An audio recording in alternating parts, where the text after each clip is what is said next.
What do y'all want to do? Mayor and Council, as we go through all this, keep in mind that this is just a work session, a workshop, just a chance for y'all to, for us to present what we have for y'all to look at, ask you to make the questions that you want. Typically, at least in my experience, a vote doesn't typically take place in a workshop.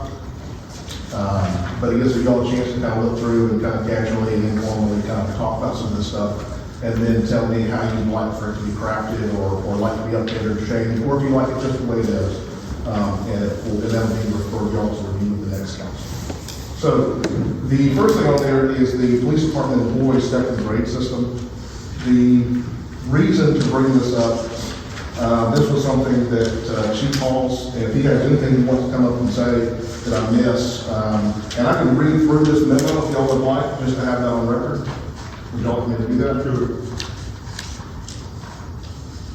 In an effort to stay competitive in the recruitment and retention of new police officers for the Town of Pacolet, Chief Halls and I are recommending the attached step and grade pay system and new hires and incentives.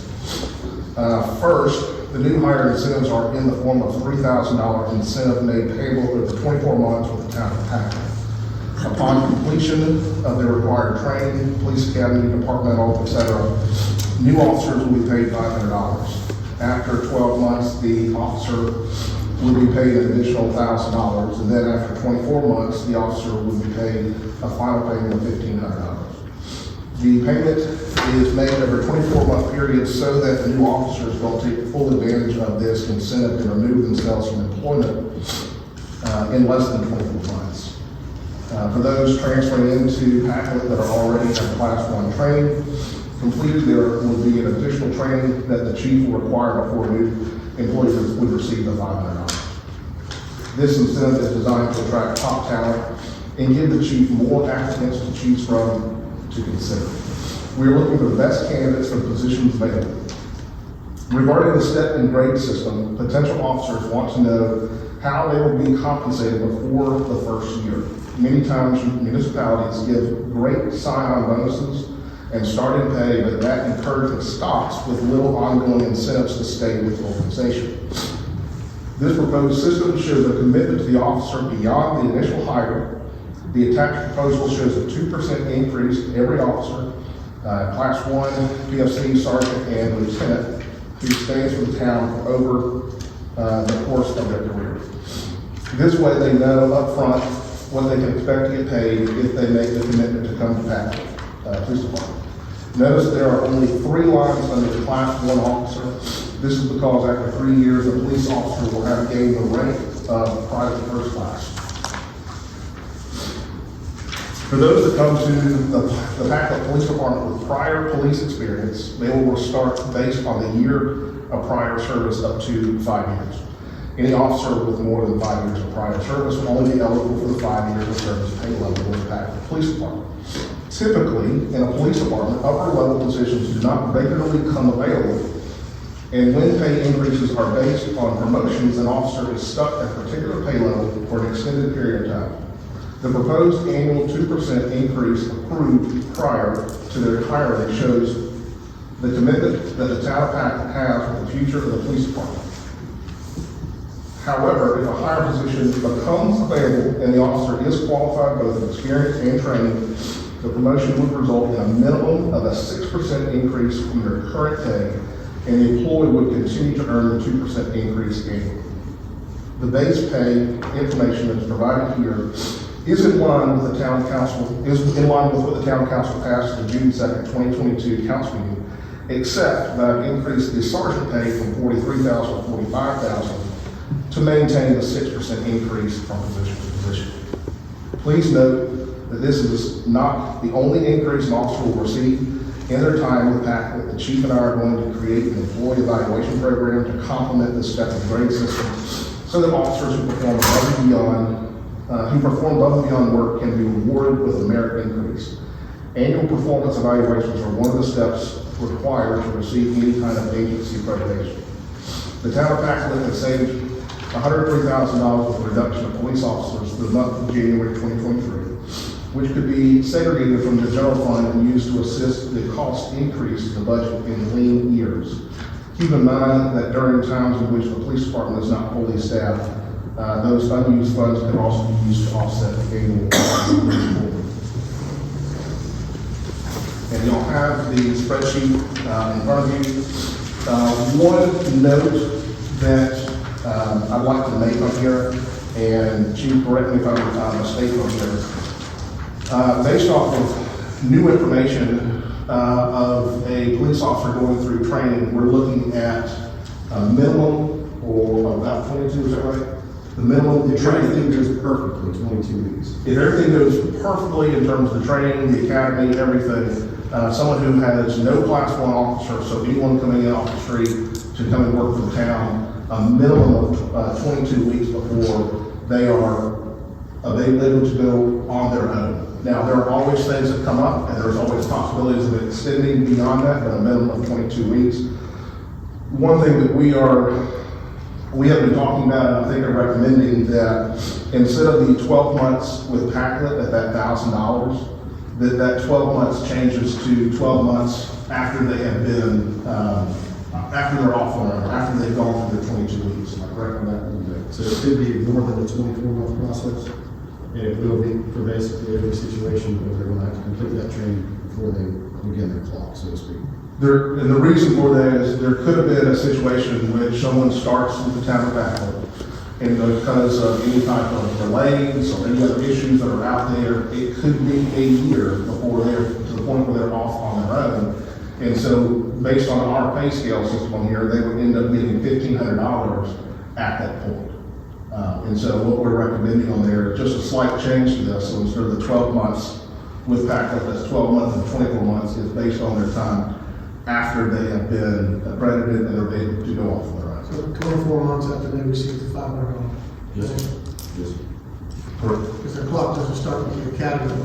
Correct. Until they get their certification. So you don't get that first $500 until after you're to the point where you can be off on your own.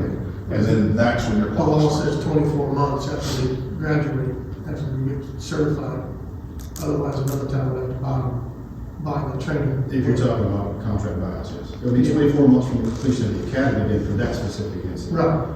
For what we're talking about, this would most likely push their bonus of 24 months beyond the actual calendar 24 months. Right. 24 months after they've completed the academy, completed all the internal training, completed the field training also occurred within 4 weeks, and then they'll be certified in their own.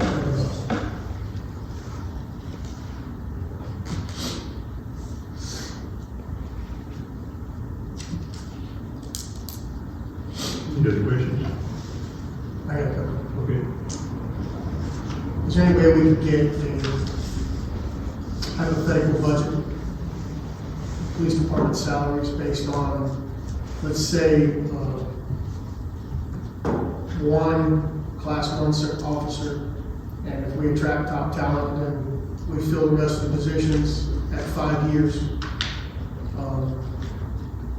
Just to see where we would be down the road. Just an average.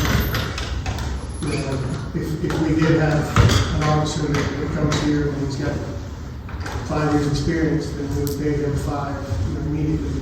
You see my point? Absolutely. I just like to see a proposed, like a future budget, hypothetically, because if we had all of these positions filled and everything's good, so we would know, like, are we looking at $200,000 extra in salaries for the police department? Are we looking at the same as what we already have with an overtime reflection? Just a couple of different, I just like to see where we would be hypothetically.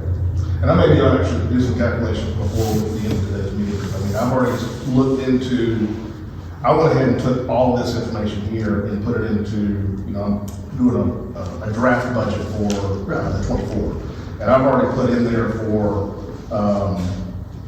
and having put in class 1, everything is 2 private first class, 1 sergeant, 1 lieutenant, and the chief being in there. And we are fine with that. Now, one thing that I can't do, as much as, I'm not even sure if Jeff Shacker can do this, is see the future in terms of revenues that are going to be coming in. I understand. So, in general, the revenue climbs on, the same percentage, so we could probably figure that easy.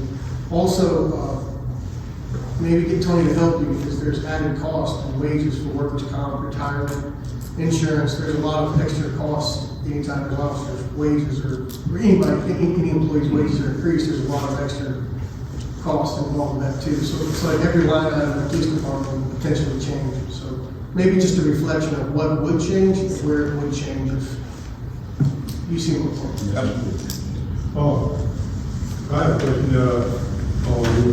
how many applicants do we have and so forth? Up to the date we, Are they any, all new or no there are, experience? there are a couple who've had an interruption of service that would require them having to do academy training, but there are none that could just start today, do our training, our agency. Some have had some training, but not. Yes, sir, that's only 2 to 3. You mentioned agency accreditation. Do you know what accreditation you're looking to pursue? I'm gonna pursue the state accreditation first. That would be a decision the council have to make in the future, if we're going beyond that because of the expense of being police certified. That's pretty much our 2 options. State certification is exactly like police certification, it just costs less. And same with state.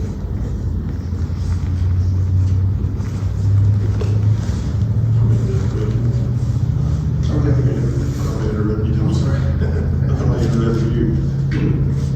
Anybody have any other questions? Just kind of, I mean, I was just rolling around in my head, is it possible, but like you said, basically we're looking at a year. Can we do part-time with anybody that's certified? Can we advertise? They could, if an officer is currently class 1 certified to work part-time, they can only work for one agency. So for Yeah. example, Spartanburg County deputy cannot work for us part-time. Yeah.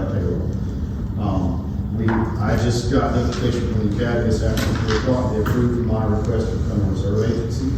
So we can train reserve officers in the period of time before we would have class 1 officer certified or not. Saying that, I know the guy was reserved here, and he wants to come back and continue.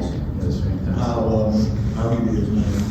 Well, one of the limitations of that, people that apply to be reserved don't realize it's a mandatory minimum 20 hours per month they volunteer. Oh, he was pretty active, he understands all that. I've gotten inquiries about reserve officers as soon as they find out the 20-hour minimum in addition to their training hours. Yeah, he wanted to continue before, but, you know, the situation, I think legally, you can't without a chief officer. We're ready to go for him. But the others, I deal with the Gulfport Police Department in Duncan very often. They have robust reserve officer programs. Yeah. They intend to put on another reserve academy beginning of early summer. So everyone needs to get lined up to do that between now and then. We go over that class. Okay. Thank you, man.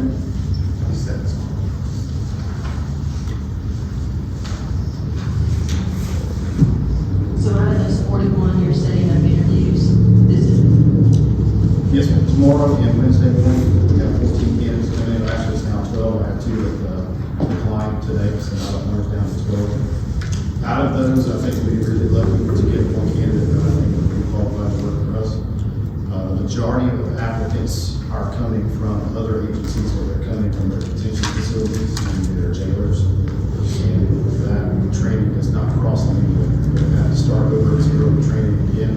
So it's no different than anyone walking off the street. It's just become 21 and always wanted to be a police officer. So about half of the candidates are currently detention officers for the officer. it sounds like you got an interesting lot. Yes, ma'am. Sounds like it's gonna be, at least July or so before we even have, officers on board, right? If everything goes great. That's, you know, we are vested in what the academy allows us to do at their Right. time, their scheduling. And at any moment, they can pop up with a rule that will put things back 2 weeks at a time. It's typically the way they do it there now, doing classes every 2 weeks. And any sort of hiccup from them can result in our training being pushed back 2 weeks or more, that we can't control.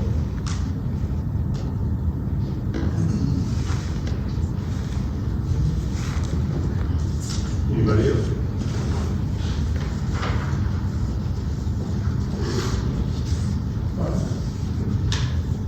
Okay. Back at the presenting policy. I mean, based on just preliminary calculations, and I can email this to you, that I feel like we are in line and we can cover this in terms of our budget. And the other thing is I've got a pretty substantial amount of money or funds in there available for overtime, which you'll end up having, should use less overtime once you have a full department that's out there as well. But is there anything else that y'all need in terms of information on this to be able to consider this? So we're looking at cost estimates for, as we'll work on the budget. Just a couple of different scenarios, if you don't mind showing if you had a fully staffed department, which people have to have. I understand if we get all uncertified people and put them in there, I know what the budget would look like, that's easy. But if we have, several 5-year people on staff, then, it's quite a bit of money that I believe was different than what we had before. It may still sustain the budget. It won't be that much more, because you look at, them coming in, you had 42.5 for private first class. And so between 42.5 and a 5-year being 45,000, I don't think it'd be that drastic on there, but I think it's definitely something to look at, and I can definitely show that on to you. But I don't think, and that's the reason, after having this conversation, you and I have kind of gone back and forth. We looked at step and grade on various other groups. One of the things we looked at was Greenville County Sheriff's Office, and one thing they did was, I believe it was a 40-year list of what you would make over the course of 40 years. But if you do the calculations, it starts off at around, what would we say, about 3%, 3 or 4%. But if you do the calculations and don't just look at the numbers and look away, around that 25-year mark, they start, or actually around the 10-year mark, they start dropping off. And so by the time you get to around that 30-year mark with working with Greenville County, you're actually only getting 1% increase each year, not the original 4% that they talk about. But with this, it's a 2% all the way through. And just kind of give you some background on, to me, the advantage of this, and this is, over 20 years of supervising officers and understanding the complaints they've had and the things that they want. We have a much more savvy group of people that apply to the police officers now. They're smarter and more self-aware than any group we've ever dealt with. And they have realized that dealing with municipalities, whether it be at the county level, the town level, the city level, that their career essentially rests on that group being able to get along on a yearly basis and vote for them having increases in salary. That directly affects their retirement. So if they aren't growing their salary, then their retirement isn't growing. The retirement in our state is what it is. It's not the best in the country. They know exactly what their retirement will be. So now they look at it with a different calculator in mind.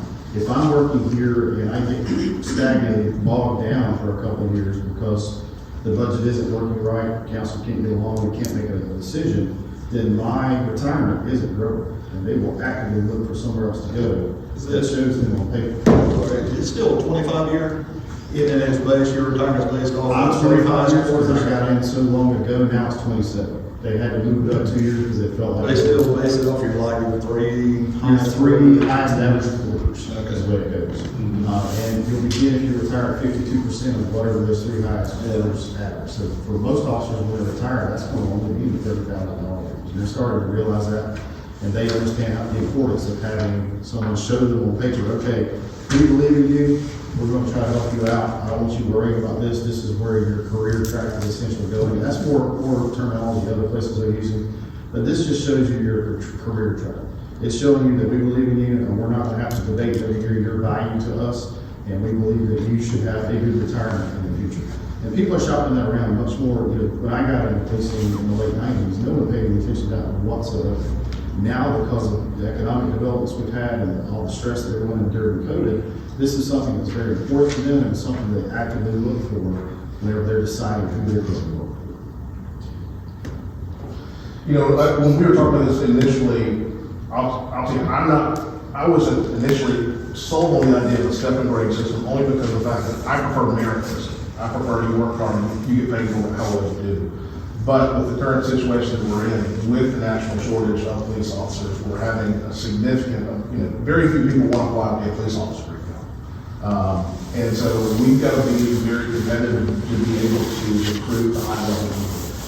He should have much more people, especially more people that are, who are class 1 certified, applying for the positions we have than he currently has. And so what I'm hoping this program does is instead of having 40, he has 400 applicants to look at, and a good chunk of them are going to be class 1 certified.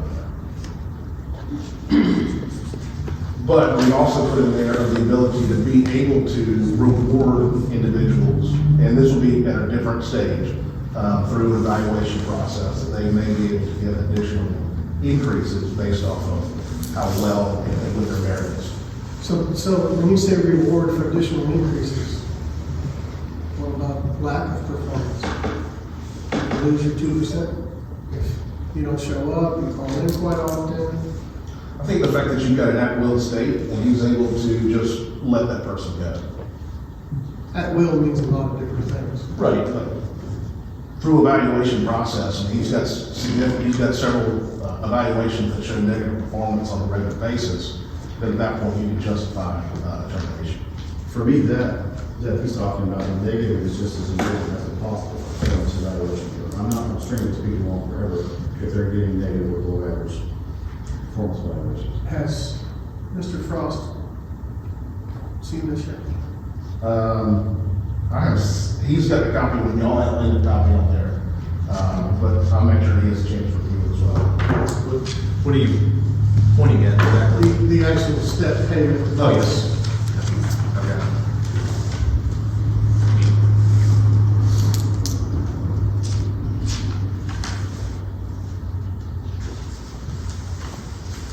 Any other questions? I'm new, just for clarification. Okay. In here it says there's 2% annual increase for all police department staff. So when you get there, everybody gets 2% on that every year. And then a minimum of 6%, which I guess this can happen within the same year if he gets a rank promotion. It will not, the one thing I've put in here, I can read back through here, is because of the fact that when you've got someone who's already a sergeant in the size town the Pacolet is, you're not going to have 2 sergeants, we're not going to have 2 lieutenants. It doesn't make sense for the size town.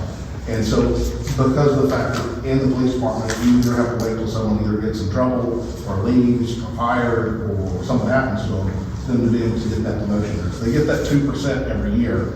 Now, if they're qualified, and the position becomes available, like a lieutenant or a sergeant that's on there, then they could potentially get that. But that, I don't think, and correct me if I'm wrong on this, that's not something that's going to be happening on a regular basis. I think what she was asking is, can this in the same year, would they get their 2% raise as well as There's 6%. gain a position and then get another 6%? Yeah, another 6%, and then on top of that, it says an additional increase based on merit through an annual evaluation process. So how many times can one person keep getting increases? What I would, and I'll This year I got 2%. Oh, I stepped up to sergeant, well, I got another 6%. Shucks, I'm doing good. I got a reward for something, so now I get an additional something on my salary. Well, So, the wording is of the that, 6% how increase, much can a person get in 1 year increase in their pay? that would be an extremely rare circumstance. And it's worded the way it is, the 6% minimum. For example, if we had an officer at PFC that had been here for 5 years, they're making 44.2. Where you at? Go down the left side of 5 year, then Yeah. go over to PFC where it says 44.217. Right, If that person tests and is chosen to become our sergeant, then that would technically only be a 45, up to 45,000, so less than $1,000 increase. That's where the 6% minimum comes in. So they would not, most people would not take that promotion and take that extra added responsibility for less than $1,000.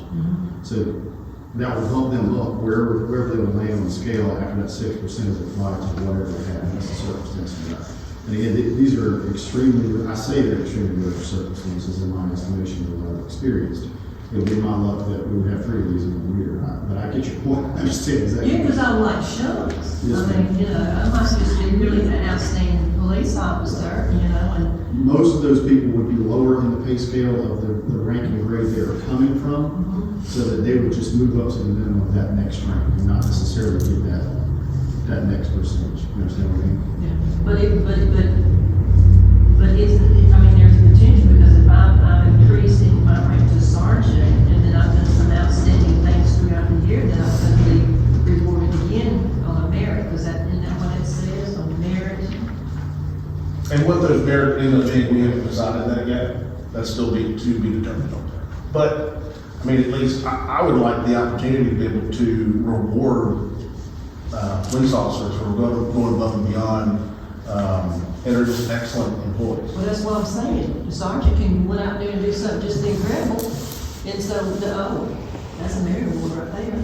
You know, so we give him some more money, you know, in that 1 year, so, I mean, I think there should be a cap or something, I mean, How does that affect the budget? yeah, There's- because that could just Annual budget. keep going. Yeah. Do you give a raise and then say, oh, we can't work any overtime?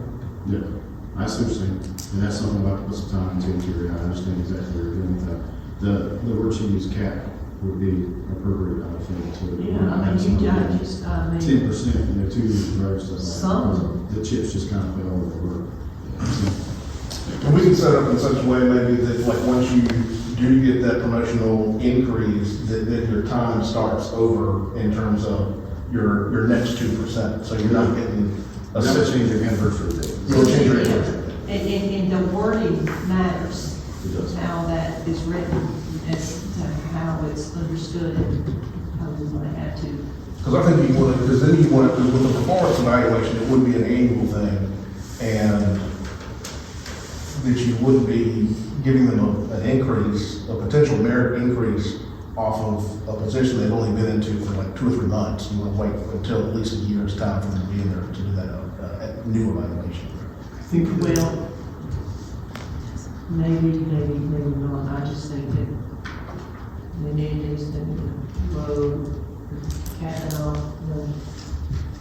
it would be important to have this proposed section in the handbook, as well as the police department's policy and procedures. Yes. The verbiage is probably very necessary, Yes, so it they can is. be fully understood. If Mr. Frost, if it's legal, I'm assuming it is. Yeah, I mean, looking at a graph, that's great, but I think there's a lot of literature that needs to be, built off of this, Absolutely.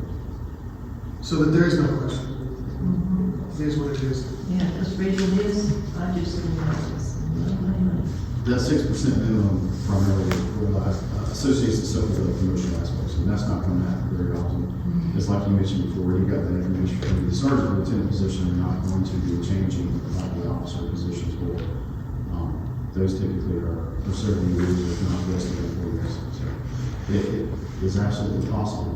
So it needs to be worded specifically so that that's not something we have to associate with or have liability associated with. For the municipal association's website, they have an area where you can go and check and see what the typical private first class gets paid in municipalities of a certain size. So you can look up strictly, population, size, budget, a lot of different things. You can look up anybody's typical wage. I would also like to see maybe just have like a few examples of what other municipalities our size pay Yes. officers. So we know where we stand if we did this. Yes, sir. Would we be above, or would we be below still, or equal, or? competitive, we want to be competitive. And I think they just updated, so 2022 numbers are there. It may still be 2021 numbers, we're not totally close. Okay. I think it's been updated. I'd like to be competitive enough here that we get the officers to stay. Yes. There's always such a turnover. Yes, sir. And by the time you invest all this money in them, they're gone, they leave. And like I I told you folks before, a few months ago, if I had the answer to that, I'd be a billionaire, because I'll be selling every municipality in the country, everyone's dealing with it. I think personally, it depends on how you treat it. It has as much to do with anything. You have to treat people well, or they're not going to stay there. And that's going to be my responsibility to create a culture that fosters that, and makes people want to stay in the park, continue to do so. Mr. J, are we gonna have something actionable by the 2nd of February? Mr. Wright has asked for some calculations, Ms. Sexton has asked for some wording. Is that gonna be available for us done and completed, or we will review before the meeting? I will, I believe I've got to have that to y'all by this Friday. I will do everything I can to try to get some, maybe work with the attorney to make sure we have the proper verbiage, and I'll talk to Chief Hall so we can make sure to really craft out exactly that 6%, 2%, and how that's done in terms of, in the rare situation if you do have an increase or motion done at the same time, how we're accommodating all of that. I'll do the cost estimates based on budgets and kind of get an idea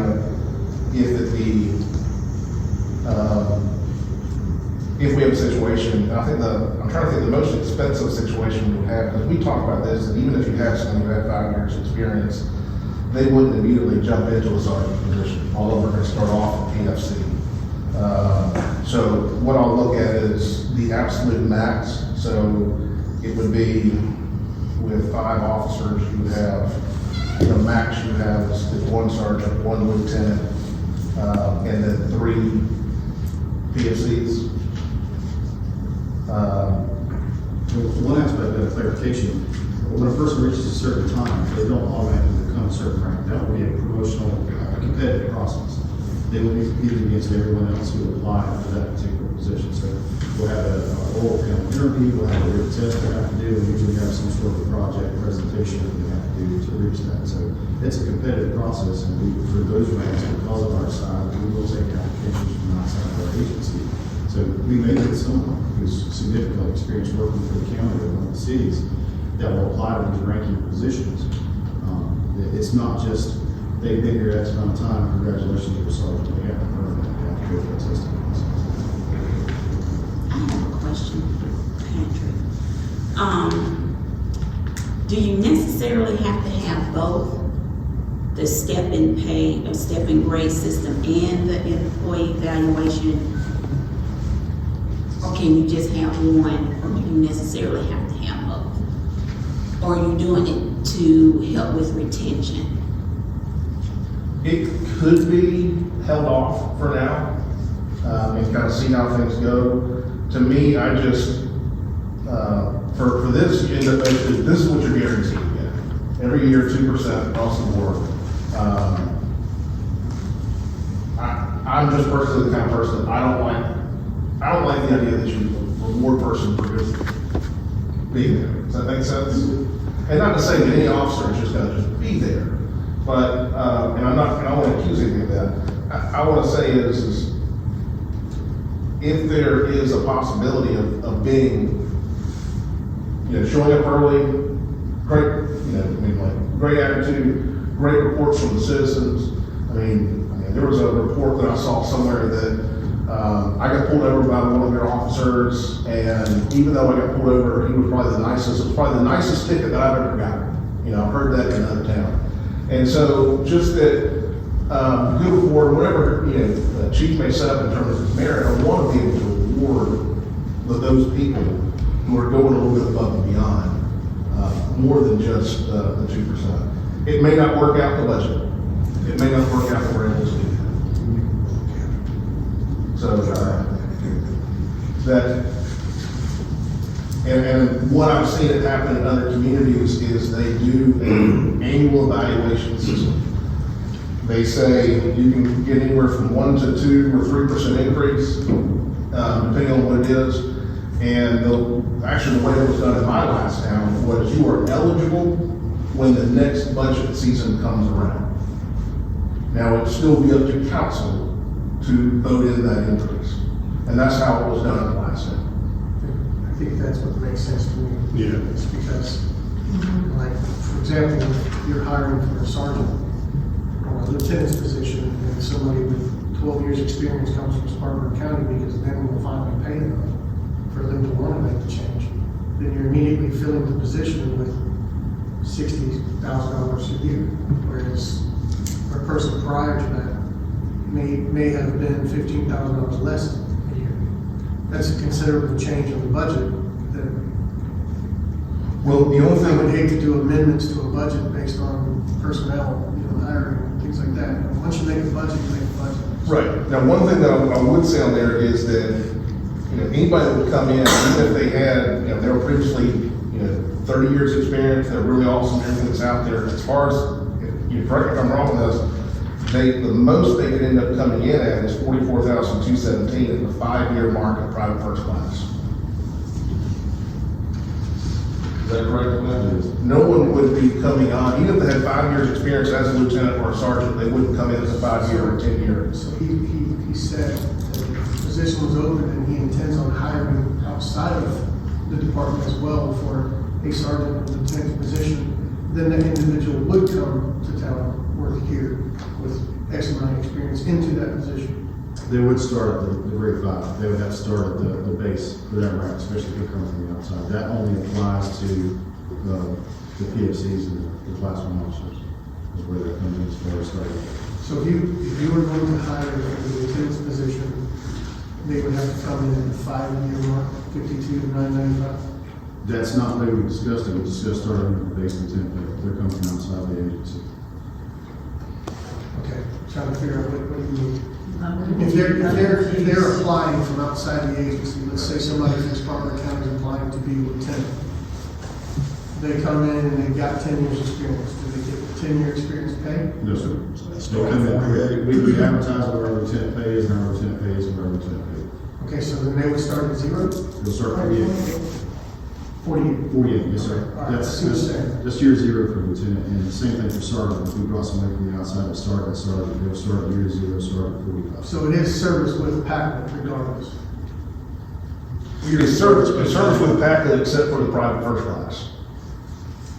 And that's the intent, to try to get people in the door that are already certified to fill our officer positions. We're not going to have any difficulty getting people to come in. Right. That's just for the officer position. I think I got it. So sergeant and lieutenant's coming in at base pay regardless. Yes, sir. Private first class would come in at however many years experience they have. Yes, sir. 0.2. Now, there could be a situation over time. Yeah. I mean, I would think that, like, we're just kind of spitballing this. I mean, because I think they're looking at trying to fill those within the next year, 2. The goal is not to fill the lieutenant's position immediately, or rather someone that we hire that works internally show us that they can do that and earn that through a promotion. We'll need a sergeant quicker than that, because we need somebody that can work the road, be a meeting supervisor and do field training and stuff. When I have that stuff to do, I can spend the entire amount of time on the road. But it is my intent to go very slow, cautiously with the lieutenant position because of the value it has for the department and the town to make sure we get absolutely the best and the right person for that position. So that's going to be held open for a while. We had spoken about this before. I'm hoping the late 4th quarter this calendar year to have that filled by, but I'm not even sold that it'll happen again. We can get by with officers and a sergeant, and we take care of the duties of the lieutenant. And there are some of those duties that I can put on Ms. Trammell and Mr. Kate can help me with. But it's my intent to be very slow and cautious about that particular position because of the value that it has and not do it so late. So that'll be held back, and that will be budgetary, and we'll have to expend until. So you like to hire within? I would prefer to, but I can't guarantee in the future that we'll have someone qualified for that. It's a very important position. Most people that will come through the door to be an officer, because for us, I can teach them how to be a personnel supervisor at a pretty rapid pace. For what the duties of a lieutenant would be, they're going to need to have some experience behind them. I don't know that they could get that experience rapidly enough working for us, and maybe that we have to get somebody from outside. Especially if we continue to only get candidates that are not certified. We'll absolutely have to find someone from outside of our office.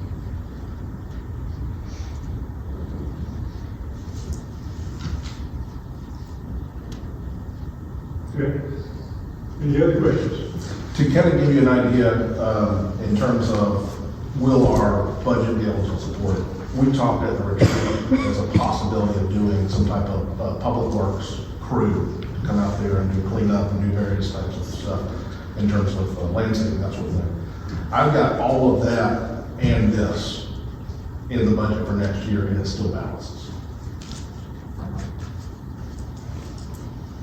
So I feel very confident that you won't have a problem with this next year or the following year. Keep in mind, one thing I mentioned in the memo on here is that the savings that you currently have through the month of January can be banked off to the side to be able to use to cover some lean months under the contingency section of there. And then as there's any time throughout any year that you're not 100% full staff, those funds can be used for that. But when you're saying that monies that was surplus monies from the department could be used as incentives for the remaining officers? What I'm saying is you've got, because of the fact that you have not had a police department through the month of January, Right. you currently have approximately, just in salaries, not medical, not equipment, not road, everything else, you're just looking at about $103,000. Say, Which is general fund money at the end of the year. Correct. But you're gonna have years, I mean, it's just normal, that you're gonna have years that you're not gonna have a full staff. And if you don't have full staff, you've got that to add to the general fund to offset as a contingency in future years here. I feel very confident that you're gonna be able to work this out in terms of the budget. So the proposed budget will be based on revenue, not more than what revenue is going. Or are you adding $100,000 to the next year's budget because we didn't spend it this year? No, you end up having, I mean, it's in your, but you've got a contingency in there for about $75,000 that comes out of your, you normally never end up using it as far as, from what I'm hearing. Right. But you get to have that in there. Is that what the under $3,000? No, I think you'll be able to cover perfectly fine, but if you, like I mentioned there, in terms of lean years, in terms of some times in which, what I'm worried about for y'all down the road is property values going down, tax values going down. Some type of situation where the money that you get from the state, that you get from anywhere else goes down, that you've got business licenses that don't actually turn out as much as they should on there, that you're able to still cover this. That's what I'm worried about. That's And why I don't know, that's crystal ball stuff. Yeah, that's why I was saying, that's general fund money, it should be reflected on next year's budget. If we're considered its use, it should be, what revenue we get should be the budget that we use. And the monies that we didn't use because the police department should be saved and used appropriately in the future when we do lose revenue or for projects. That's what it's there for. But you all know you've got a healthy fund balance to cover yourself in lean years in there. But I'll do the cost estimates on here and what the total of the max would end up being for, say, next year at 5 years. So 3 officers being PFC at the 5-year mark on there, a $45,000 sergeant, $48,000 lieutenant, and then the pay of the chief in there as well. And be able to have coverage in there for overtime. We've modified budgets in the past. What's that? I think just this past year, we modified budgets to increase salaries after they were approved. This Well, past year. Is that right? Those increases were reflected on next year's budget. Yeah. Okay. What was that again? The salary increases for the police department and sanitation, all towns employees were reflected on the next year's budget. The raises were given in June, the next year's budget started in July. That's when those raises were reflected. Okay.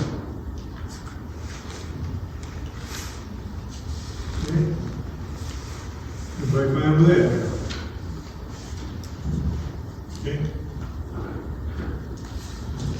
The next thing on here is kind of related, is the new hire incentive on there. Are y'all, kind of presented this before, but I want to make sure that y'all are okay with this new hiring incentive, which you would get $500 pay after the completion of training. And then, like we mentioned before, that your time would start at that point for the 12 months.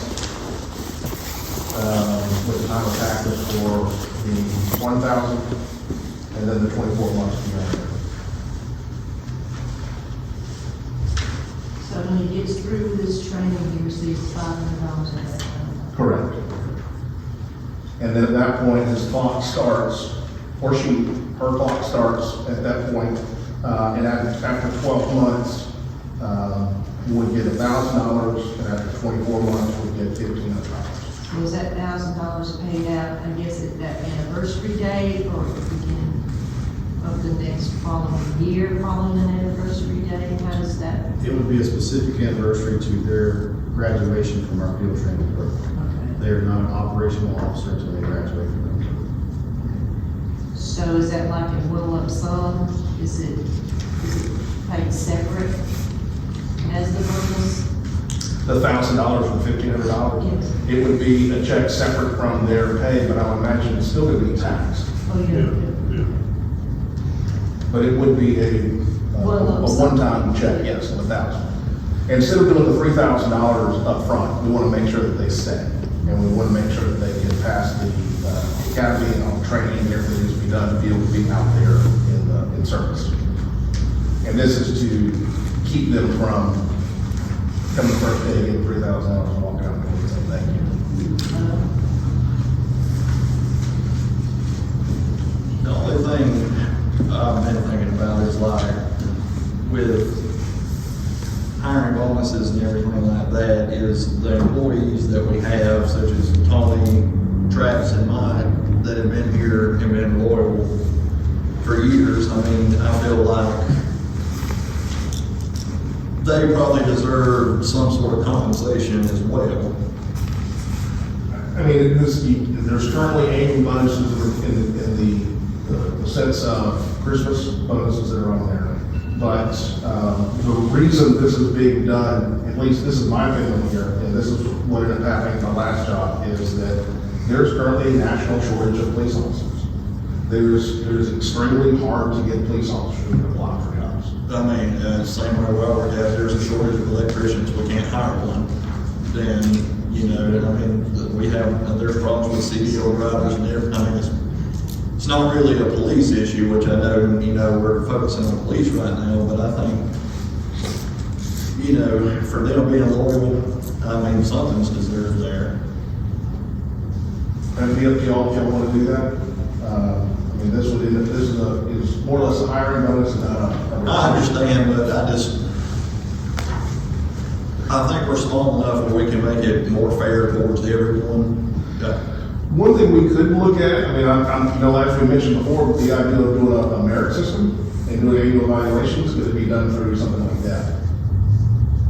Because there's currently not that in place. Yeah. And Tony, what is the typical annual wage increase? Over the years? It's usually a 2%. 2%? is it for annual? Annual, bonus? no, you're talking about a raise. Yeah, salary. Salary raises. The typical is 2 to 3%. Yeah. I don't know when the last time that did not happen to you. What? Raise. We had one last year. No, I mean, when was the last time that it did not happen? Did not happen. We basically always, sometimes it would be 1%. That was usually that. And that's usually just based off of revenue and budgeting.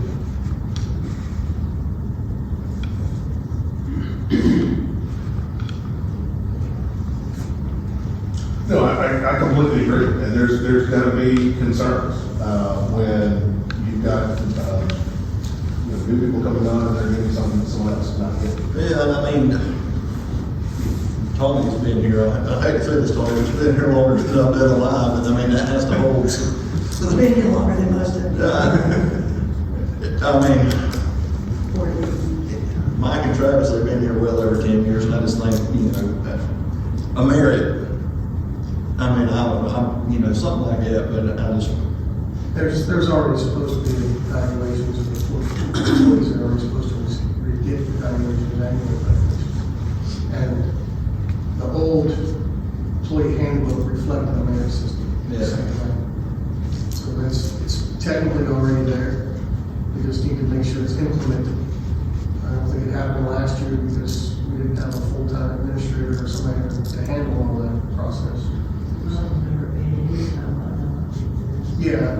Alan did it a couple times, maybe once. Particularly with an evaluation, I'd reach out to, if it was somebody in their department's gonna get some feedback from y'all as well. I've had to do this, not had to, I've done several in the past, and there's keep notes throughout the entire year, on stuff about them, so it's not all based on the last month. Understand. And so then at that point, if y'all decide to do a bonus or an increase or something like that, you're basing it off of, and I think, Mr. Wright, you mentioned this before, is you don't want to arbitrarily give something out without actually knowing how well an employee is actually doing. Right.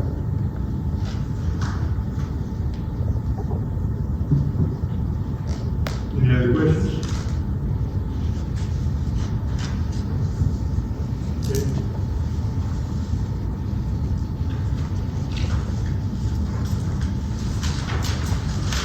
Okay, last but not least, the purchasing policy.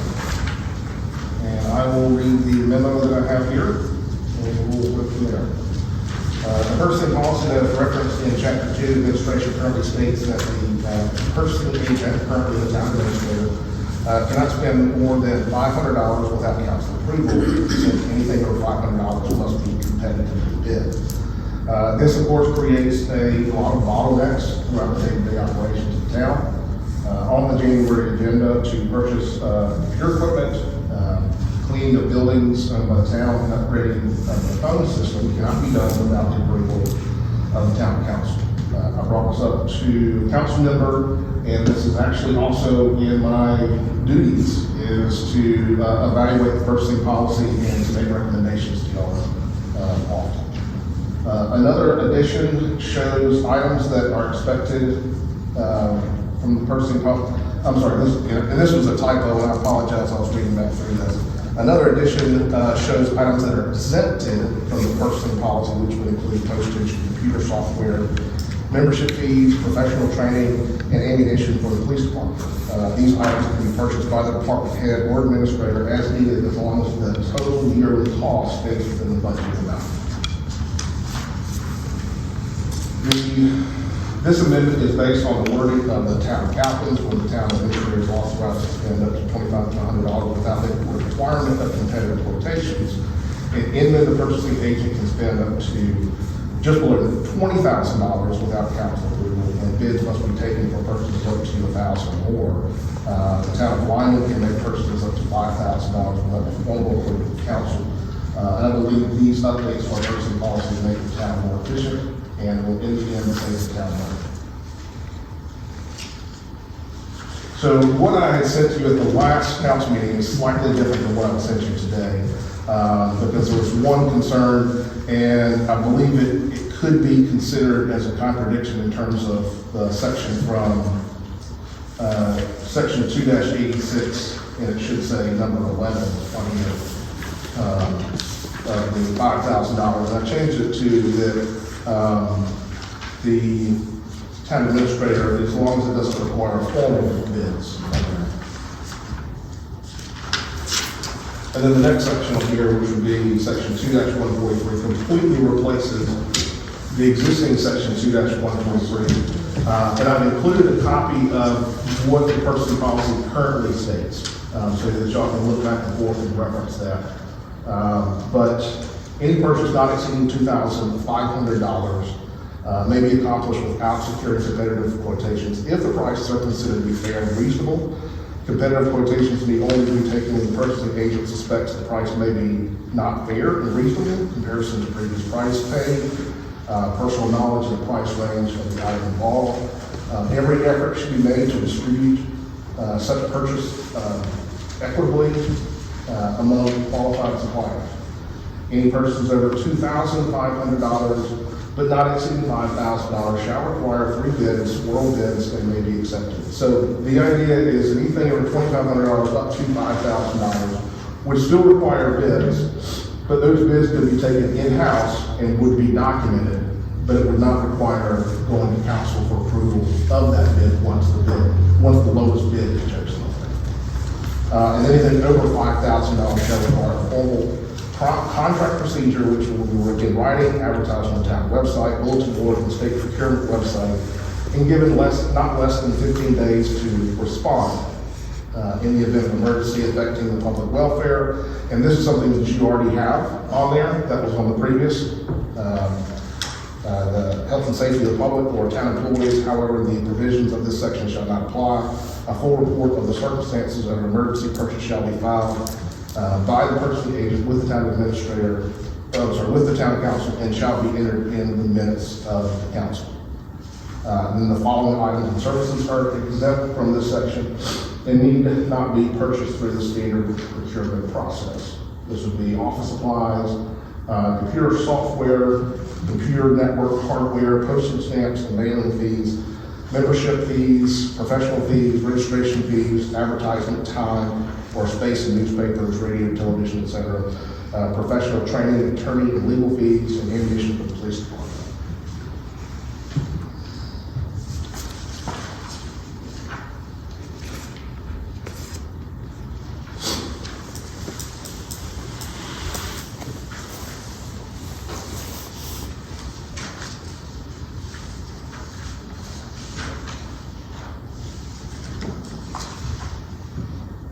I think our current ordinance doesn't cover enough of, there's too many what ifs. I think at the last meeting, Ms. Green asked, so what if this happens? Well, then what? And I think Thomas brought up, that it doesn't say a time period in which it needs to be done. So what I've done is I went through and looked at ordinances and basically typed up one that covers all of the questions and all of the situations.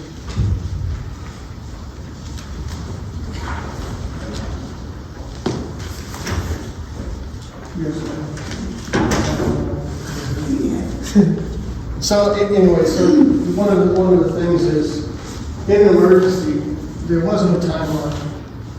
Thinking this one, it shows that it must be at the next council meeting in a few days. It also indicates that before an emergency purchase is done, that you must contact 3 council people and by writing and get approval. Thank you. So from the beginning, basically, a lot of this verbiage is the same that we already have. It just clearly identifies the different terms used. The town administrator is still the purchasing agent. Purchase supplies, materials, equipment, contractual services by the office, department, or agency of the town government. He basically dictates to the office, to the department heads, what they can and can't do. 2-144 would basically describe his role as the purchasing agent. Establishment of a purchasing manual, subject to the approval of the town council, the purchasing agent may establish and implement a purchasing manual for use by the town staff to provide additional procedures for purchasing activities for the town, including requisition of supplies, equipment, and services, the approval process for purchasing requests, obtaining quotations and bid, and using the processing of purchasing orders, deliver of orders, and transfer, disposal, and documentation of surplus or obsolete properties. The additional procedures set forth in the purchasing manual must comply with the provisions of the article. So that's, if deemed necessary, a purchasing manual can be built so that all the department heads know exactly what they can and can't do, what they need to contact you for, and what they don't need to contact you for. Purchasing authorization, the purchasing agent may authorize the department to directly purchase a contract for a certain specified class of supplies, materials, equipment, and contractual services. Such purchases of contracts may be only made in conformance with the provision of the article. The purchasing agent may rescind such authorizations at any time. 2-147, except as otherwise provided in this article, the department making or requesting a purchase is required to verify the unexpended and unencumbered balance of the adopted budget is sufficient to cover the amount of the purchase. Purchases may only be made within the appropriation authorized in the budget. The purchasing threshold and procedures. It's similar to what we already have. Purchases greater than 0 but less than 5, department heads and authorized department staff are authorized to make purchases within this threshold. Obtaining multiple quotes or competitive bids is encouraged to ensure fair and reasonable pricing. Number 2, purchases greater than or equal to 500 but less than 1,000, department heads are authorized to make purchases with this threshold using the informal bid procedure.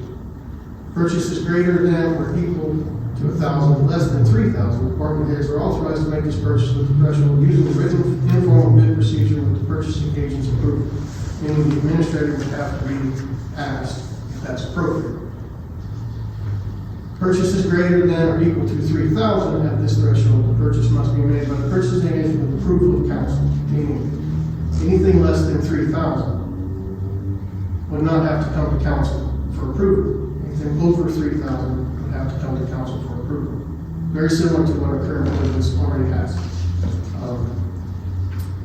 It talks about the bid procedure, which the bid procedure on here is basically following the state's procurement laws, which are very important because grants of any kind, federal, state, private grants, they all look at your procurement policy. It all matters on your procurement policy. If it's followed correctly, if your denomination is a certain point, if it exceeds too much, then your procurement policy will pretty much exclude you from certain grants. So it's really necessary. Exceptions to purchasing procedures. This is pretty standard. It's very similar to what we already had as well.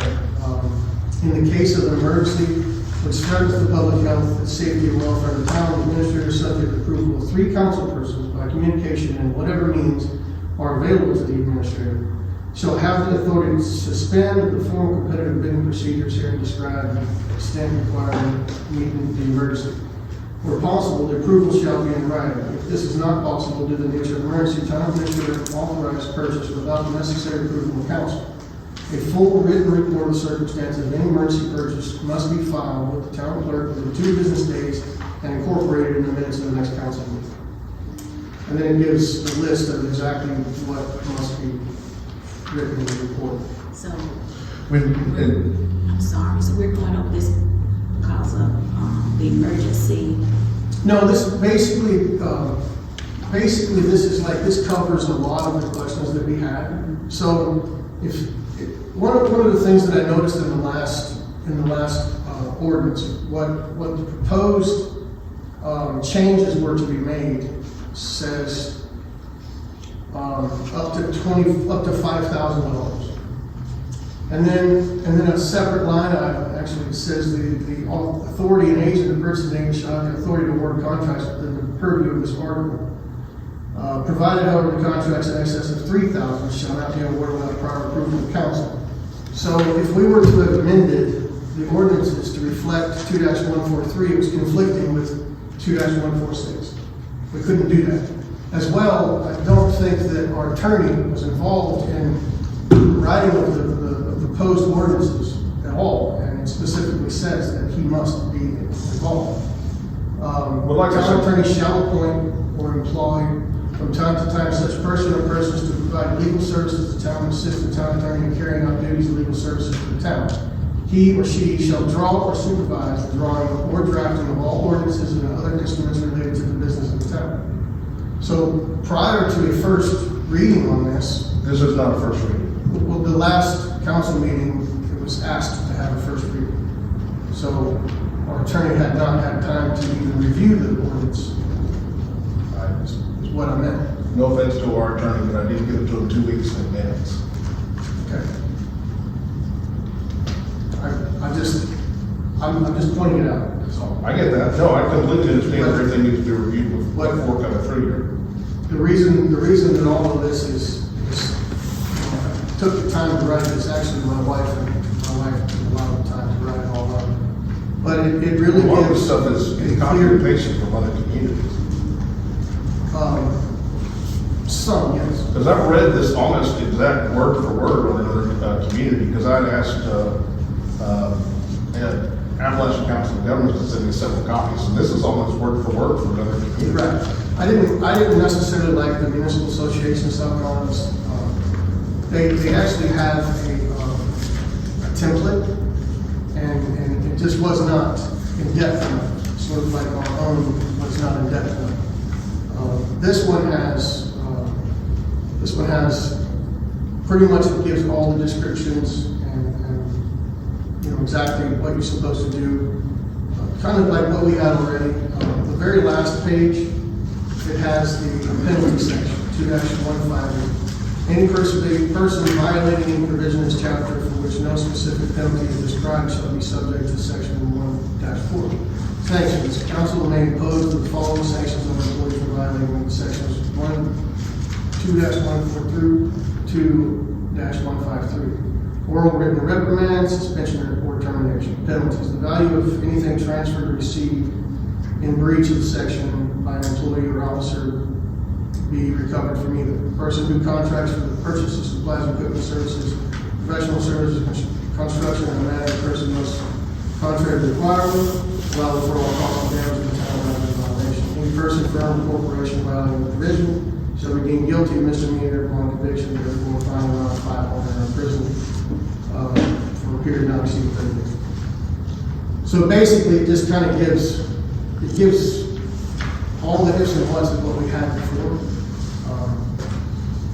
The penalty on there seems a little excessive, especially since the fact that there was a bond that was created when I first did a bond to cover errors and omissions. Are you currently bonded? Yes. Yeah. Yeah, I just, you know, this is. I mean, there's no other procurement policy ordinance that I've seen across at least this county, and I haven't seen anything from any other counties that show a penalty of prosecution or anything towards the purchasing of the policy. In Spartanburg County? At least in Spartanburg County. This one actually came from India. I have to look back there and see. Let me verify that actually came I'm from. pretty sure that this one actually came from India.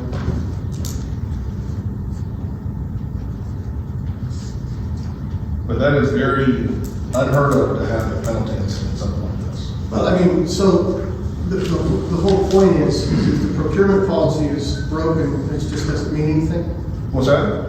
If the procurement policy is not followed and that policy is broken, so there's just nothing happens, that doesn't seem very lawful. What do you mean? If someone breaks the purchasing policy? If there's no penalty for any violation of the procurement policy. You've got 3 reasonable ones, and then you've got a couple unreasonable ones. It's just a proposed, it's just a proposed, I'm not saying that this is what I has mean, to we be. almost need another work session to go through all this. I mean, I kind of wish we had been given a chance to look through this before just giving it to us tonight. I actually finished this earlier today. I know you don't like to see things the day of. Right, yeah, I completely agree.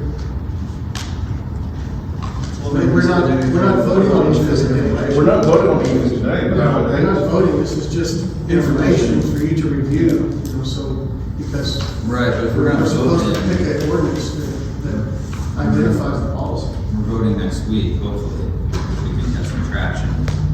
So, So this when was- do you wanna go through, pick through this, edit this, and have it ready? We're doing that. I don't wanna have a 3-hour town hall every month. Is there anything on the existing thing that I presented on there based on the Calpin's ordinance on there can anything be changed on that to make it suffice? At some point, it'd be worthwhile to go through and just rehash the entire purchasing policy altogether. But at this time, for us to be able to conduct business on the day-to-day operation with a $500 limit, It's not $500 limit, that's what I don't seem to think you understand. I don't believe you've read the actual ordinance. I have read In that. full, so I'll read it to you. The current ordinance, 2-143, it says the 500 and the 1,000, okay? The other ordinance that I think you're not looking at,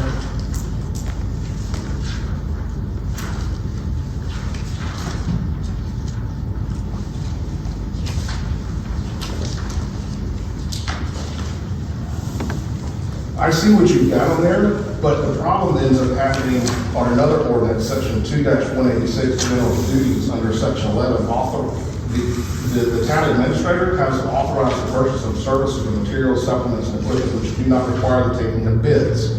Anything taking of bids is $500 or more.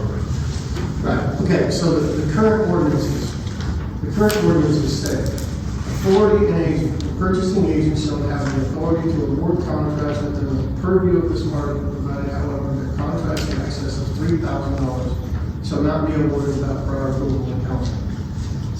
So as the ordinance is currently reading, you don't have to ask the council for anything more than $3,000. Where is that on here? It's 146, number 6A.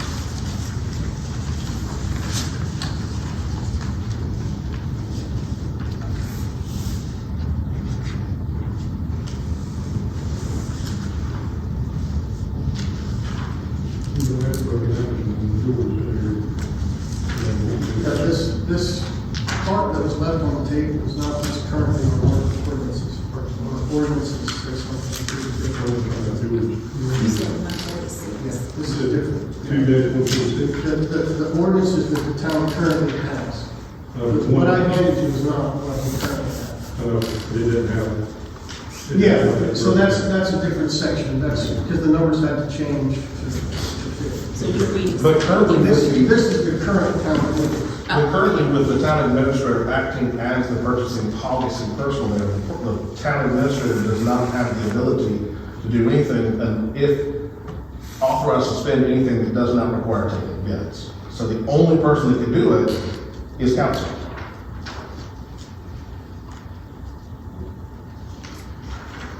Purchasing agent specific duties.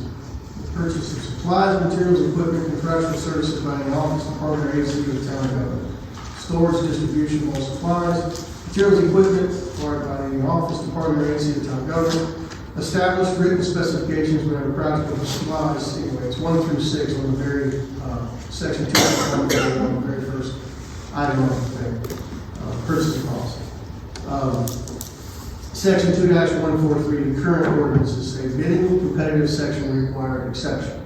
Before any purchases or contracts for supplies, materials, equipment, or services exceeding $500 are made, the purchasing agent shall give ample opportunity for competitive bidding. For purchases or contracts not exceeding $1,000, oral bids may be accepted. Meaning that anything less than $1,000, anything more than $500, you must go on Amazon and find 3 products that are exactly the same, get 3 prices, screenshot it, put it in a file. It's just you need to get 3 prices or 2 prices, either way. Anything over 1,000, oral bids may be accepted. Okay? But it's any equipment or services exceeding $500 are made, the purchasing agent shall give ample opportunity for competitive bidding. Bidding is the key word in there, because then if you go back to section 2-186 under general duties, section 11, that the town administrator can purchase services, materials, and equipment which do not require the taking of bids. That's something that you and I have gone over personally together, and you've told me many times that it can't be more than $500. I asked you not to spend more than $500. You told me that I could not spend more than $500 based off this. That was me not agreeing with the way I thought you spent money. What's that? That's not what the ordinances say. That is the way the ordinance states it. The ordinances, I just read it. They do Yeah, I not just say. read it too. They do not say that you have to ask council to spend $500. They do not say you have to ask council to spend $1,000. They say you have to ask council to spend $3,000 or more. That's what they said. Sounds like there's a conflict maybe in 2 different sections that maybe could be clarified. I don't want to discount all the work that went into this. This might be a good goal for the future, but if we can, whatever contradictions in the current ordinances, if we can make a simple change just to get some efficiencies Provided now, what- and then comb through this, because this might take a while. Provided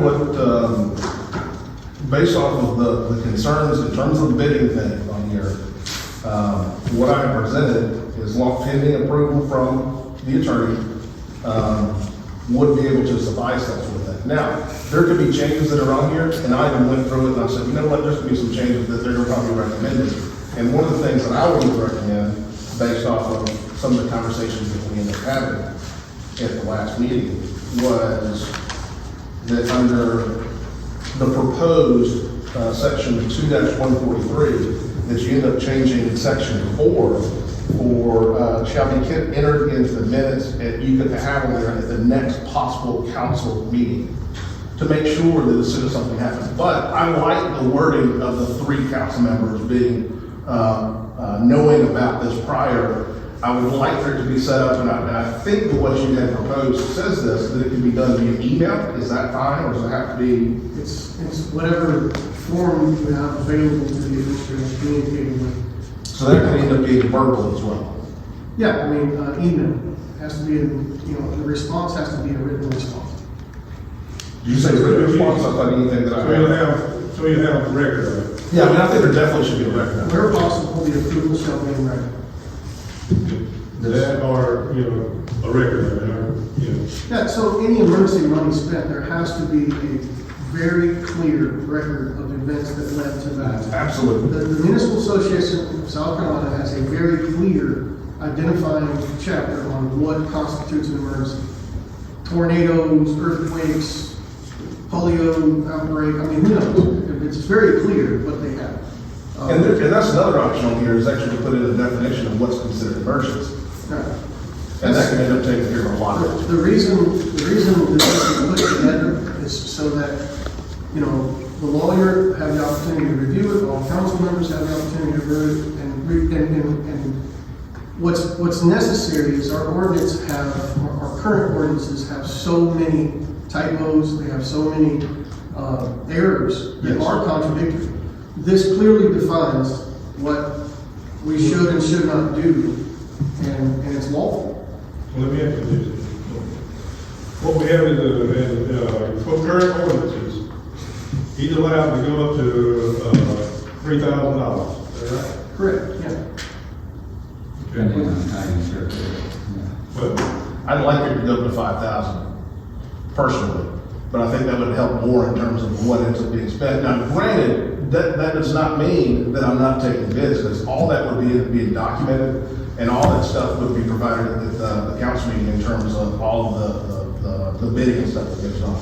And like I normally do, there'll be emails as well, letting you know what's going on. Did you say Calpins was 3,500? Calpins there's a $2,500 that's currently on there that the administrator can spend without competitive bids. 20,000. The other thing they have on there was up to $5,000 before it goes before council.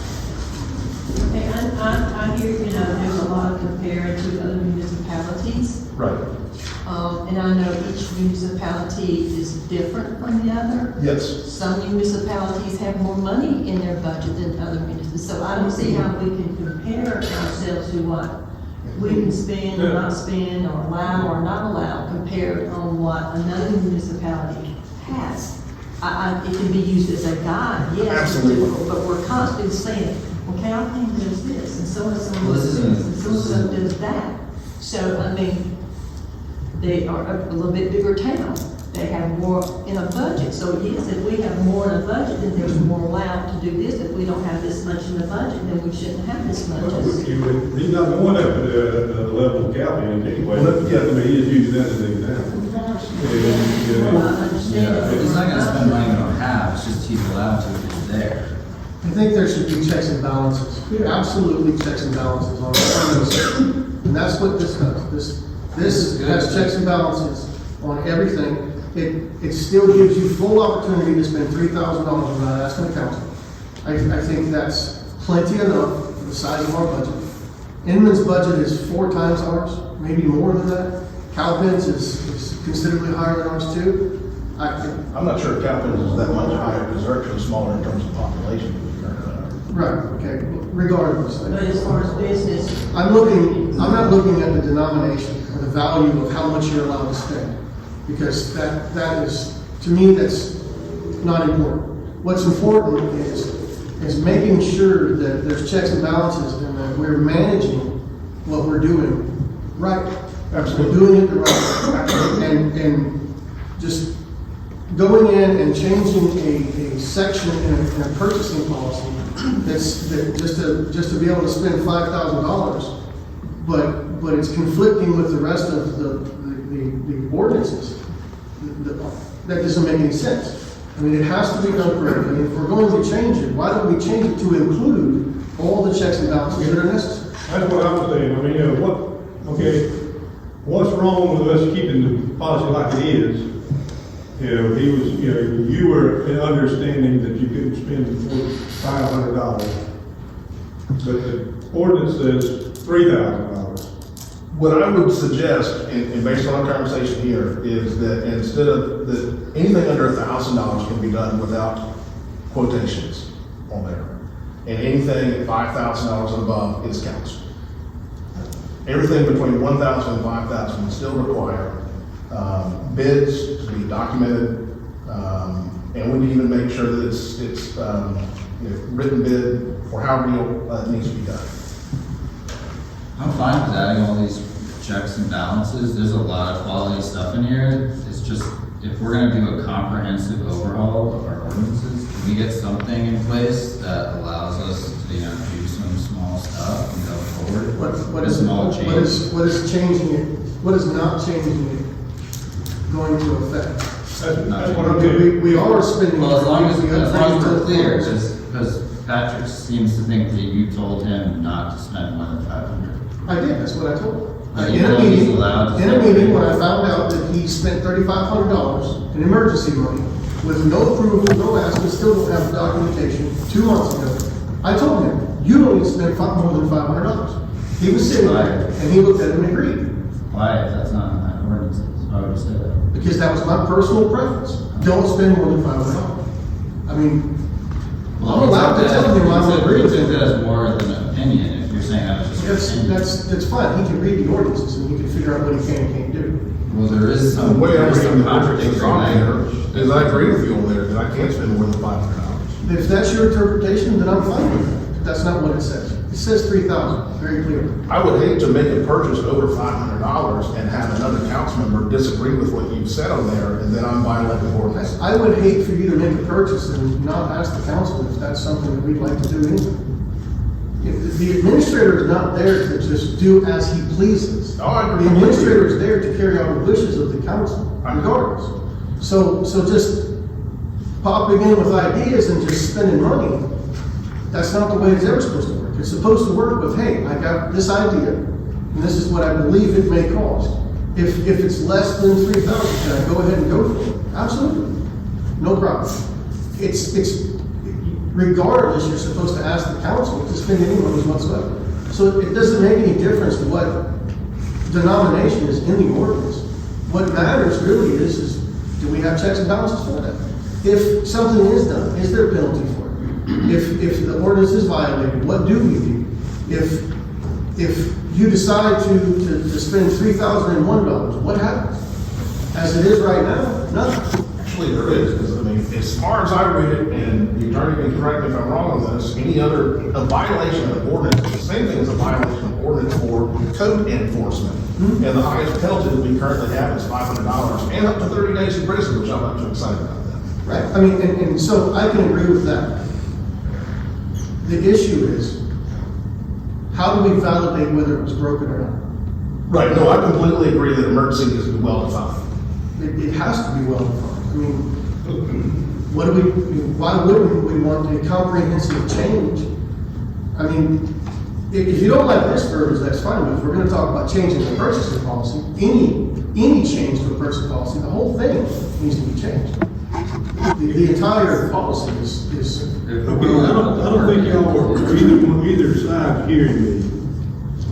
What we need to do, what we have in place right now is a policy that, if you're reading that correctly, it's $3,000, you can spend up to $3,000. Does anybody have any problem with that?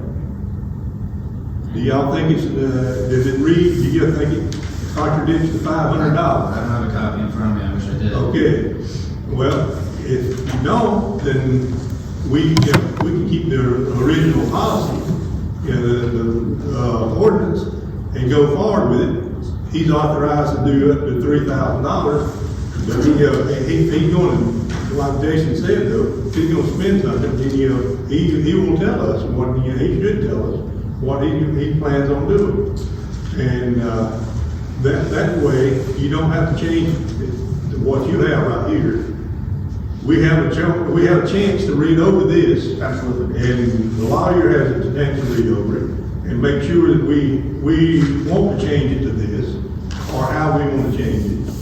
And that way, we're good. I mean, we could, you know, go back and forth on all this stuff all night long, but you know, what we have in place is $3,000. Go with that, and we won't have to change anything tonight. And our next meeting. That'll give you time, you know, read over this. That'll give time, Gary time to read over this and look it over, make sure it's okay and meets the law. And we, you know, if we're good with that, all of us can get together and say, yeah, I think that's what we need to do. But you know, that way, everything's clear. I mean, I'm perfectly fine with that. I like that, yeah, as long as it's like on record, the clarification, just that 3,000 number, and so he doesn't have to worry about. well, that's what Jason's saying, is that's the $3,000. That way, Just a comment on here. If that's where we go, that's great, and we can leave it just like that, and then I can have some time to review both what he's got and some other stuff that's been out there. There's been some other things that as I was going through here, I wanted to recommend to y'all to consider. Some of the stuff was in regards to local bidding. Other communities have a percentage difference that if you've got somebody who is local within the town limits of Pacolet, that they are given a little bit preferential treatment for a bid. That is up to y'all if you want to do that. Other communities offer that if you live within the town limits or your business within the town limits, if your bid was at 3% of the winning bid on there, then you would still get the product. What I like about that personally is money that's made by the town stays with the town. But I also understand at the same time,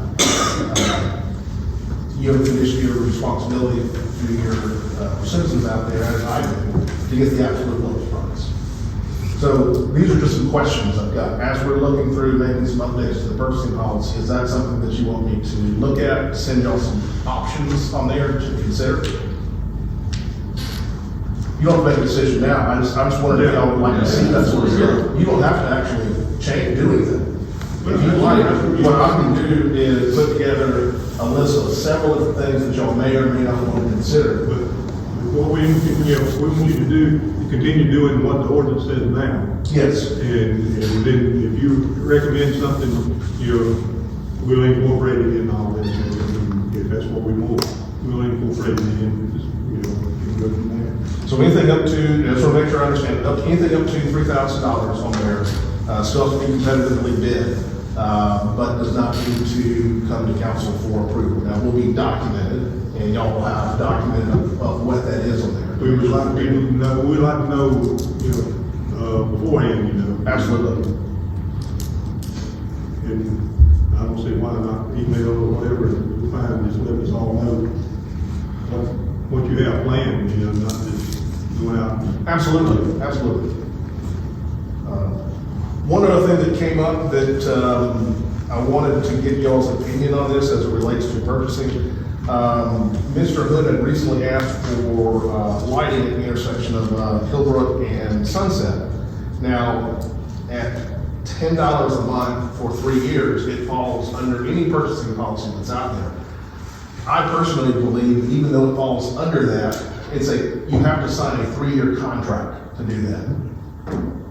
The only person that can sign contracts is the mayor. And so I'm suggesting that anything with a contract still has to come before council as well, even though it's under the purchasing amount. I think I've seen something there as relates to contracts still having to be approved by council, but I just want to make sure that y'all understand that, because I can go ahead and do that now, but I think we can wait till next Thursday to approve that. That's a simple thing, I mean, heck, we could Is anyone against the light? We could No. amend the agenda and get it out of the way right now. If the ordinances indicate a certain path, that's what we're gonna do. We're not going against one. If the ordinances say that the next sign's the contract, the next sign's. No, I know, I'm saying we can vote on that happen right now. We can't vote right now. Yeah. It's a workshop. We don't have to do votes on the workshop. What I could also do between now and the next council meeting, if y'all have some other locations, I think Mr. Beth and I have talked about putting more lights around the community. We've talked about up to four lights, I think has been done in the past each year. If y'all have any recommendations for lights, I think for us to do a contract for one light for 3 years, it would be great if y'all have some other locations to put some lights. So we could look around. What? We could look around in our district and let you know. Okay.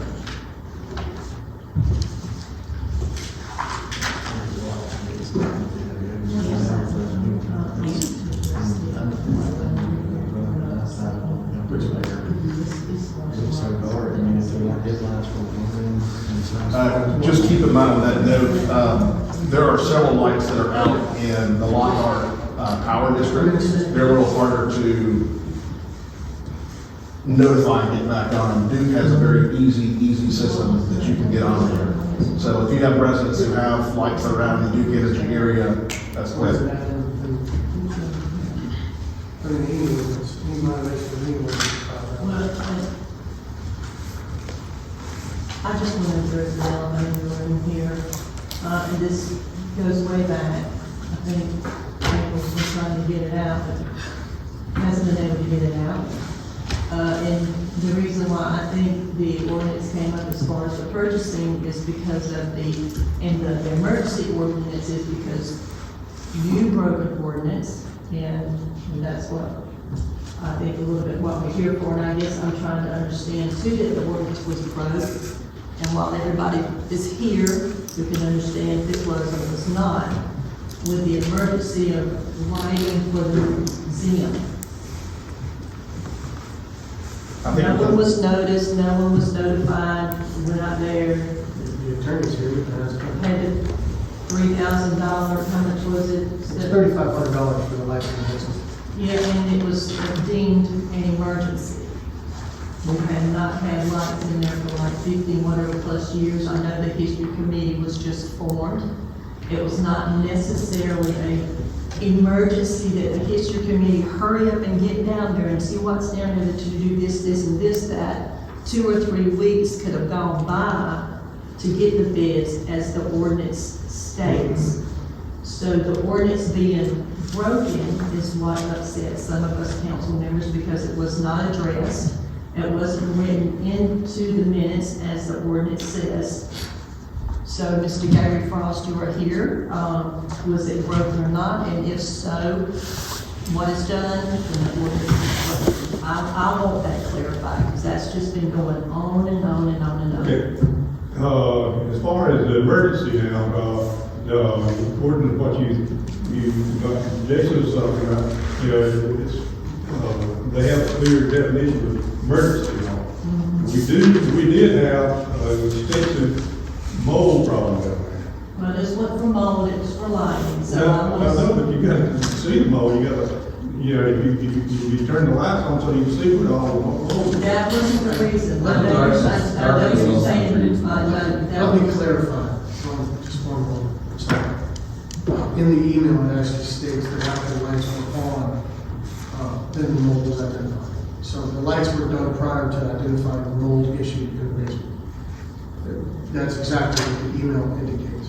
Is once the lighting was done, we noticed the mold issue. And then that's when the humidifier or dehumidifier was Right. placed. I think the mold can be identified without light.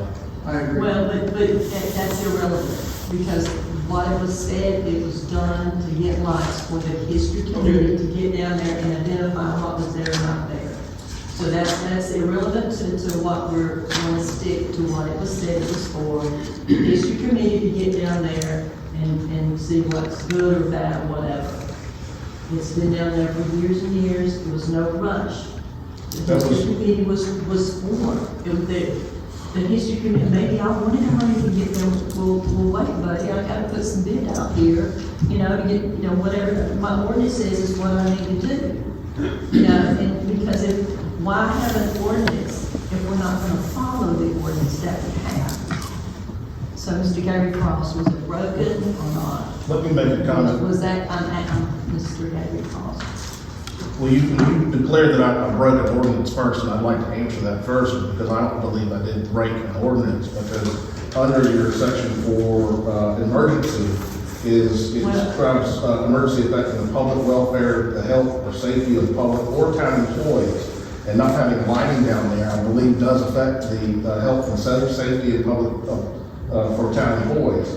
So I don't feel that I did. I apologize for doing this, and I will never do anything like this again because of the fact that I don't want to have any animosity or issue between me and council on something like this.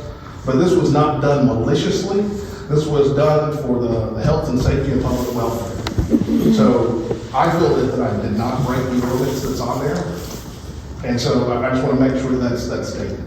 I just want to chime in and say I'm glad you did, being on the history committee and knowing about the mold. I mean, we've got water getting in the building, it's gutters, it's dark, it's a breeding ground. I mean, you could smell it whether you see it or not. And having to be down there, I mean, it should have been done years ago. You corrected a problem that should have been addressed. So me having to deal with that, I just don't think we should put up things like history committees and meetings for lighting. I mean, it should have been brought into at least the 20th century a decade ago. So I appreciate it. Can we have Teresa's question answered, please, by the attorney? She's been waiting. Excuse me. I'd be glad to issue an opinion on that. I prefer to do it in writing this is the first I've heard of this. So I have a lot of questions to answer that. So I don't mind answering that question. I prefer to do it in writing, but let me gather a little more information to find out what happened. It sounds like you're asking, was the ordinance broken? Did he have the authority to purchase the 3,500 lights? $3,500 in lighting in the basement. There was no beds or anything.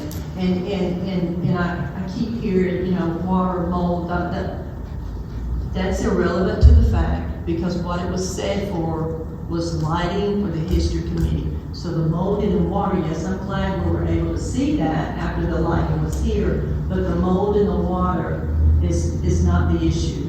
It's totally irrelevant to what we're talking about. The lighting was stated that it was needed for the history committee to get down there and do whatever it was. I don't know how often Tony and them, if ever, went downstairs. They had no reason to go down there for whatever reason at all. I don't know why. We did have something. But, well, okay, for like, even for the 15 to 20 years, however it was done, it was never stated as an emergency before, I guess, or maybe Tony never even said, hey, we need to get some lighting down there. We go down there, so-and-so, so-and-so. It was never brought up as an issue. I'm not saying it's not an issue, it is.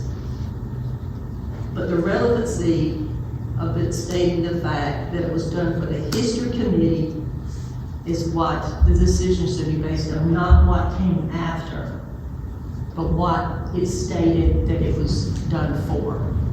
The history committee could have waited a couple of weeks or 3 weeks till the bid was put out, whatever the ordinance said it should have been done. That's all. It's why have an ordinance if it's not followed? That's, Okay, so you'll issue your opinion on it? Oh, well, let me, I'll gather more facts, and then just one more question though. We're talking about this history committee, is that a volunteer, or is that part of the council? it's volunteer. It's not a subcommittee of council? It was a committee formed just like a Christmas committee to get down there and go through. So it's all good and fine. It's just it was not followed correctly, and that's just we're gonna have an ordinance, follow your ordinance, and that's what come about as far as making these changes. That's why we're here. Okay. So he'll issue the opinion. We'll go from there. You have anything else, Ted? Nothing here. Anybody else? Are you good? You good? Good. Not you, Mary. Good. Good, thank you. Are you good? Okay. Good. Motion adjourned. Adjourn, all in favor?